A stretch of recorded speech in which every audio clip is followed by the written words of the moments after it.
আমার নাম সুশীলা আর আমি কুকুর ভীষণ ভালোবাসি, বিশেষ করে বড় জাতের বিদেশি কুকুর। কিন্তু আমার সবচেয়ে আদরের পোষ্য আমার সাথে এমন কিছু করবে তা আমি স্বপ্নেও ভাবতে পারিনি।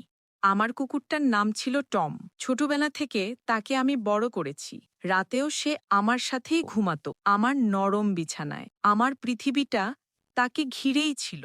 কিন্তু সেই রাতের কথা আমি কোনো দিন ভুলতে পারবো না। প্রচণ্ড গরমে কারেন্ট ছিল না। আমি কোমরের নিচে বালিশ দিয়ে ঘুমাতে পছন্দ করতাম, তাই আমার কোমরটা একটু উপরে উঠানো ছিল। গভীর ঘুমে আমি কিছুই টের পাইনি, কিন্তু হঠাৎ একটা তীব্র যন্ত্রণায় আমার ঘুম ভেঙে গেল। তার শরীরটা ছোট, কিন্তু ওটা এত বড় আর মোটা ছিল। ভেতরে যাওয়ার পরেই আমি বুঝতে পারলাম কি হচ্ছে। প্রায় ১ ঘন্টা আমরা ওভাবেই আটকে ছিলাম। যখন আমি মুক্ত হলাম, আমার শরীর থেকে রক্ত পড়ছিল, কারণ এর আগে আমার জীবনে এমন কিছু ঘটেনি। আমি শুধু ভাবছিলাম একটা জানোয়ারও তার মনের বাসনা পূরণ করতে কতটা মরিয়া হতে পারে।